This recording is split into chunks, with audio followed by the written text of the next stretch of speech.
Hello everyone, welcome to my channel one step to success. कैसे हैं आप सभी? तो फ्रेंड्स, यहाँ पे आप लोग का बहुत बहुत बहुत स्वागत है। आज से हम एक नया सेशन स्टार्ट करने वाले हैं। सामाजिक विज्ञान का हम क्वेश्चन सीरीज़ यहाँ पर लेकर आने वाले हैं आप लोगों के लिए।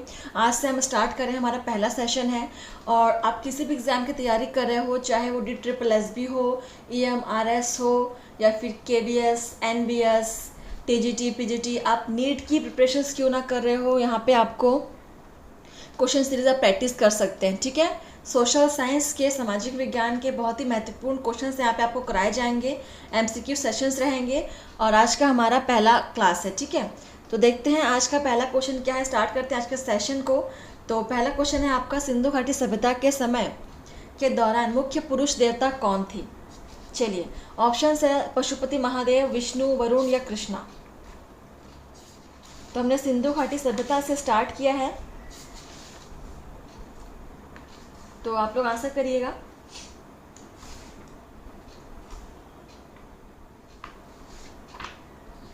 क्वेश्चन को अच्छे से पढ़िए, समझिए, देन आंसर कीजिए। ठीक है, और हर एक क्वेश्चन को आप नोट करेंगे। चलिए देखिए, इसका आंसर क्या हो जाएगा। सिंधु घाटी सभ्यता के समय मुख्य देवता, पुरुष देवता कौन थे? वो थे आपके पशुपति महादेव। ठीक है, ऑप्शन फर्स्ट इज करेक्ट।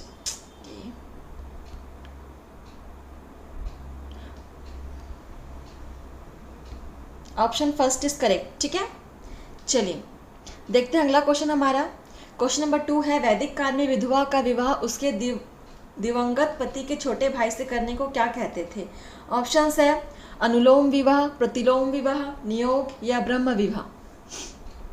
तो वैदिक काल में ऐसा होता था कि विधवा होती है, उसके पति की मृत्यु के बाद उसका विवाह उसके दिवंगत यानी कि पति के छोटे भाई यानी देवर से करते थे। तो इस विवाह को क्या कहते हैं? क्वेश्चन को नोट करेंगे और आंसर करेंगे आप लोग।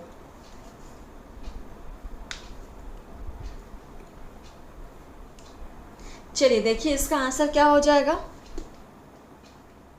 नियोग, इसे नियोग कहते थे। ठीक है, option C is correct, note कर लेंगे। क्वेश्चन नंबर 3, मनुस्मृति मुख्यतः किससे संबंधित है? तो ऑप्शन है धर्म या रिलीजन, कानून या लॉ, अर्थशास्त्र, इकोनॉमिक्स या फिर शासकीय कला, स्टेट क्राफ्ट। मनुस्मृति मुख्यतः किससे संबंधित है?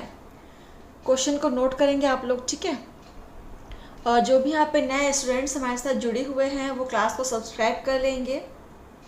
ऑफ कोर्स यहाँ पे सब नए स्टूडेंट्स ही होंगे, क्योंकि सामाजिक विज्ञान का सेशन हम पहली बार लेकर आए हैं आप लोगों के लिए। इससे पहले हमने आपको हिंदी के भी कई सेशंस कराए चुके हैं, विज्ञान के भी हम कराते रहते हैं, कंप्यूटर के भी हमने कराए हुए हैं, बाल विकास के भी कराए हुए हैं, लेकिन अभी तक से हमने सामाजिक विज्ञान की क्वेश्चन सीरीज़ लेकर नहीं आए थे। तो कई लोगों ने हमसे कहा, उसके बाद हमने सोचा कि क्यों ना सामाजिक विज्ञान की भी सीरीज़ लेकर आया जाए, बनाया जाए। तो हमने एक कोशिश की है। आई होप आप लोगों को क्वेश्चंस अच्छे लगे। चलिए, इसका आंसर क्या होगा। देखिए, मनुस्मृति मुख्यतः किससे संबंधित है? कानून से। ठीक है, लॉ से। Option B is correct. चलिए अगला क्वेश्चन देखिए। क्वेश्चन नंबर आपका 4 है, जब सिकंदर ने भारत पर आक्रमण किया तो मगध के शासक कौन थे? और ऑप्शंस है हर्यंक, शिशुनाग, नंद या मौर्य। कौन थे मगध के शासक जब सिकंदर ने भारत पर आक्रमण किया था? चलिए बताइएगा इसका आंसर। बहुत ही बेहतरीन क्वेश्चन है ये आपके लिए इस सीरीज के। सामाजिक विज्ञान में आपको इतिहास, भूगोल, नागरिक शास्त्र, तीनों ही हम कवर करेंगे। ठीक है, अभी हम आपकी हिस्ट्री के क्वेश्चंस कवर कर रहे हैं सबसे पहले, फिर हम ज्योग्राफी के भी करेंगे। ठीक है, और उसके बाद हम आपके अगला जो आपका है इंडियन इकोनॉमी, भारतीय अर्थव्यवस्था, उसके भी क्वेश्चंस हम लेकर आएंगे। ठीक है, चलिए फिलहाल इसका आप लोग आंसर कीजिए, क्या होगा इसका आंसर। तो देखिए, क्वेश्चन को आप लोगों ने नोट कर लिया, इसका आंसर हो जाएगा आपका नंद। ठीक है, option C is correct. Question number 5 देखिए, चीनी यात्री ह्वेनसांग ने किस विश्वविद्यालय में अध्ययन किया था? ऑप्शन है तक्षशिला, विक्रमशिला, मगध या नालंदा। बहुत ही बेहतरीन क्वेश्चन है फ्रेंड्स, आप लोग बताइएगा इसका आंसर कि चीनी यात्री ह्वेनसांग ने किस विश्वविद्यालय में अध्ययन किया था भारत में। और ये चारों ही जो विश्वविद्यालय है वो भारत में है फिलहाल, बस एक ही है तक्षशिला जो कि अभी फिलहाल पाकिस्तान में चला गया है विभाजन के पहले। ठीक है, बंगाल पाकिस्तान के विभाजन के पहले तक्षशिला भी हमारे भारत में ही था, बट विभाजन के बाद तक्षशिला जो है वो पाकिस्तान में चला गया। ठीक है, चलिए, तो चीनी यात्री ह्वेनसांग ने किस विश्वविद्यालय में अध्ययन किया था, आंसर करेंगे। नोट कर लिया सभी ने क्वेश्चन, नालंदा, उन्होंने नालंदा से अध्ययन किया था। ठीक है, ऑप्शन डी इज करेक्ट। चलिए क्वेश्चन नंबर 6 देखते हैं। बुद्ध की मृत्यु किस रूप में जानी जाती है। ऑप्शंस है परित्याग, धर्मचक्र प्रवर्तन, महापरिनिर्वाण या निर्वाण। क्वेश्चन नंबर 6 नोट करेंगे। बुद्ध की मृत्यु किस रूप में जानी जाती है। बुद्ध ने बौद्ध धर्म की स्थापना की थी, सभी को पता है इसका आंसर, और उनकी मृत्यु को हम महापरिनिर्वाण के नाम से जानते हैं। ठीक है, ऑप्शन सी इज करेक्ट, महापरिनिर्वाण। क्वेश्चन नंबर 7, चंद्रगुप्त मौर्य किसका संरक्षक था। ऑप्शन है जैन धर्म, बौद्ध धर्म, भक्ति संप्रदाय या ब्राह्मण धर्म। चंद्रगुप्त मौर्य को हम सभी जानते हैं, तो ये किसका, कौन से धर्म का संरक्षक था ये। नोट करेंगे क्वेश्चन को और आंसर कीजिएगा। तो चंद्रगुप्त मौर्य थे वो जैन धर्म के संरक्षक थे। ठीक है, option first is correct, Jain धर्म। क्वेश्चन नंबर 8 देखिए। पानीपत के दूसरे युद्ध में ऑप्शंस है हेमू बैरम खां से पराजित हुआ था, राणा प्रताप अकबर से पराजित हुआ था, बाज बहादुर अकबर से पराजित हुआ था, जयमल बैरम खां से पराजित हुआ था। तो कौन किससे पराजित हुआ था पानीपत के दूसरे युद्ध में। दूसरा युद्ध बोल रहा है, ध्यान दीजिएगा, नोट करिए क्वेश्चन को।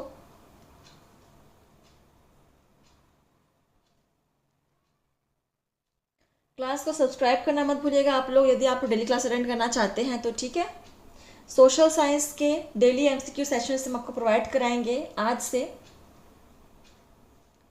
तो क्लास को सब्सक्राइब कर लीजिए, प्लस बेल आइकन को प्रेस कर दीजिएगा। ठीक है, डेली नोटिफिकेशंस आपको मिलते रहेंगे क्लासेस के। देखिए इसका आंसर क्या हो जाएगा, हेमू बैरम खां से पराजित हुआ था। ठीक है, कब, पानीपत के दूसरे युद्ध में। Option first is correct, note कर लिया।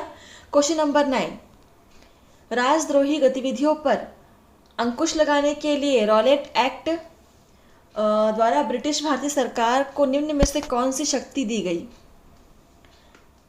देखिए यहाँ पे ऑप्शंस दिया हुआ है, संपत्ति जब्त करना, मुकदमे के बिना गिरफ्तार करना और जेल भेजना, आपात स्थिति लगाना या उपरोक्त में से कोई नहीं। नोट करेंगे क्वेश्चन को। आपसे एक रिक्वेस्ट है कि आप हर एक क्वेश्चन को नोट करिए और आंसर को नोट कीजिए। ठीक है, क्योंकि सामाजिक विज्ञान, सोशल साइंस एक ऐसा सब्जेक्ट है जिसको आप एक बार पढ़ के याद नहीं कर सकते, उसको आप बार बार रिवीजन करोगे तभी आपको ये चीज़ें याद रहेंगी। इसके लिए ज़रूरी है कि आप अपने नोट्स बनाएं और डेली एक बार उसको आप पेज खोलकर पढ़ें, रिवीजन करें। ठीक है, आपको यहाँ पे जो भी एडवाइस दी जाती है आपके अच्छे के लिए, आपके भले के लिए आपको दी जाती है। तो क्वेश्चन क्या था हमारा, राजद्रोही गतिविधियों पर अंकुश लगाने के लिए रॉलेट एक्ट द्वारा ब्रिटिश भारतीय सरकार को निम्न में से कौन सी शक्ति दी गई थी। और आंसर हो जाएगा आपका मुकदमे के बिना गिरफ्तार करना और जेल भेजना। ठीक है, option B is correct. Question number 10 देखते हैं। भारतीय प्रेस के मुक्तिदाता किसे कहते हैं। ऑप्शन है Lord Ripon, Mahatma Gandhi, sir Charles Metcalfe, बाल गंगाधर तिलक। किसे कहते हैं भारतीय प्रेस के मुक्तिदाता। इसे आप स्टार मार्क कर लो। चलिए आंसर बताइए इसका। सर चार्ल्स मेटकॉफ को भारतीय प्रेस के मुक्तिदाता कहते हैं। ठीक है, option C is correct. Question number 11, राष्ट्रवाद को बढ़ावा देने के लिए बाल गंगाधर तिलक ने कौन सा समाचार पत्र निकाला। ऑप्शन है युगांतर, देशभक्ति, केसरी या क्रांति।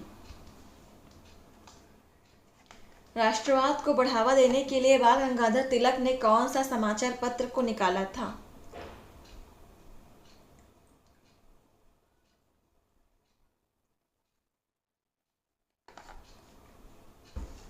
हमारे इंडिया के हिस्ट्री के, जनरल हिस्ट्री के क्वेश्चंस हैं, ठीक है, बहुत ही इंपॉर्टेंट क्वेश्चंस हैं। तो देखिए इसका आंसर क्या हो जाएगा, कौन सा समाचार पत्र निकाला था बाल गंगाधर तिलक जी ने? Kesari. Option C is correct, Kesari. Question number 12 देखते हैं। मुजफ्फरपुर हत्याकांड में कौन से दो क्रांतिकारी शामिल थे? ऑप्शंस हैं बिनॉय बोस, बादल गुप्ता, सूर्य सेन, लोकनाथ बल, दामोदर और बालकृष्ण चापेकर, प्रफुल्ल चाकी या खुदीराम बोस। 4 ऑप्शंस दिए गए हैं। जो करेक्ट आंसर है आप बताएंगे कौन सा ऑप्शन बिल्कुल सही है। क्वेश्चन नंबर 12, मुजफ्फरपुर हत्याकांड के दो क्रांतिकारी कौन थे जो इसमें शामिल थे? सन भी यहाँ पे दिया हुआ है 1908 ईस्वी में।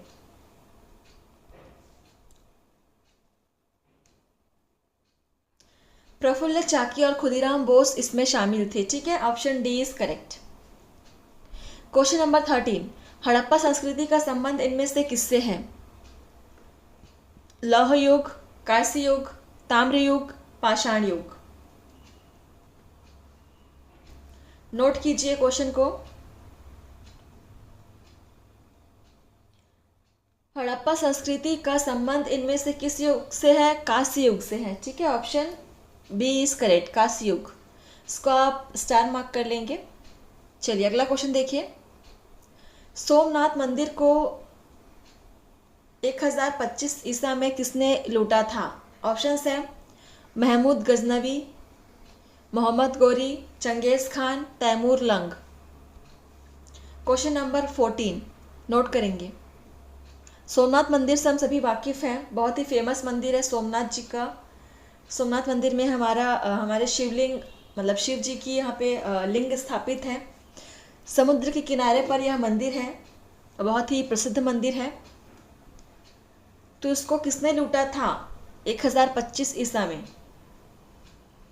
तो सभी ने नोट कर लिया क्वेश्चन को। देखिए इसका आंसर है महमूद गजनवी, ठीक है, option first is correct, Mahmud Ghaznavi.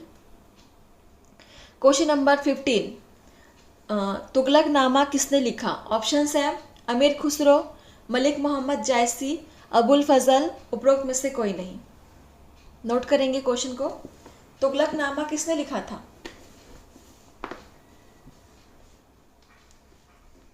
Question number 15,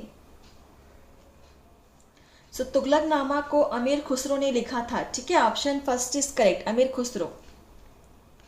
question number आपका है 16, देखिए। शून्य और दशमलव प्रणाली की धारणा किसने प्रस्तुत की? आर्यभट्ट, वराहमिहिर, चरक या सुश्रुत। स्टार मार्क करेंगे इसको, बेहद बेहद ही इंपॉर्टेंट है और कई दफ़ा एग्जाम में पूछा गया है ये क्वेश्चन, ठीक है। सिर्फ आपके सामाजिक विज्ञान के क्वेश्चंस में ही नहीं, आपका जनरल नॉलेज में भी आता है ये क्वेश्चन। शून्य दशमलव प्रणाली की धारणा किसने प्रस्तुत की थी? आर्यभट्ट ने, ठीक है, ऑप्शन फर्स्ट आर्यभट्ट ने की थी। क्वेश्चन नंबर 17, बक्सर का युद्ध कब हुआ था? ऑप्शंस दिए हुए हैं यहाँ पे। 1757 एडी में, 1760 एडी में, 1764 एडी में या 1768 एडी में। नोट करेंगे इस क्वेश्चन को, जो आपका इम्पोर्टेंट है। बक्सर का युद्ध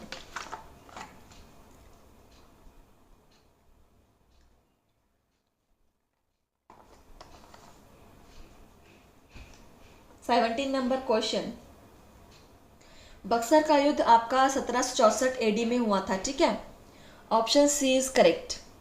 चलिए क्वेश्चन नंबर 18, अलीगढ़ मुस्लिम विश्वविद्यालय की स्थापना किसने की थी? ऑप्शन है सर सैयद अहमद खान, मौलाना आज़ाद, बदरुद्दीन तैयबबाजी, उपरोक्त में से कोई नहीं। क्वेश्चन नंबर 18 नोट कर लीजिएगा। अलीगढ़ मुस्लिम विश्वविद्यालय की स्थापना किसने की थी?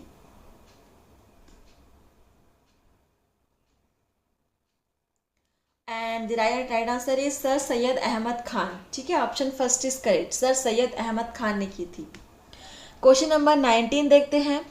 गांधार कला स्कूल किस अवधि के दौरान फली फूली थी? गांधार कला स्कूल, सो ऑप्शंस है मौर्य काल, गुप्त काल, कुषाण काल या हर्ष काल। इस क्वेश्चन को आप नोट करेंगे।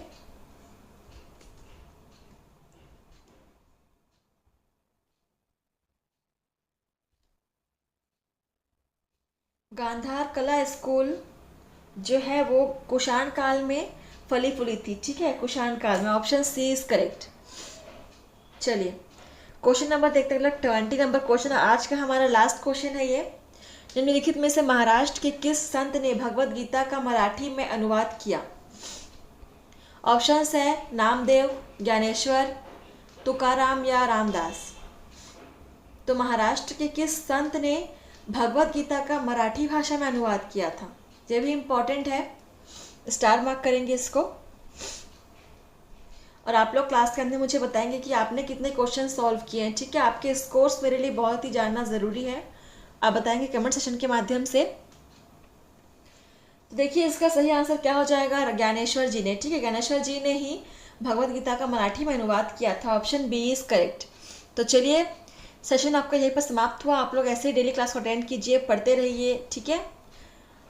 तो मिलते हैं आपसे नए सेशन में, सामाजिक विज्ञान के नए सेशन में। थैंक यू, धन्यवाद। लाइक शेयर कमेंट करना मत भूलिएगा।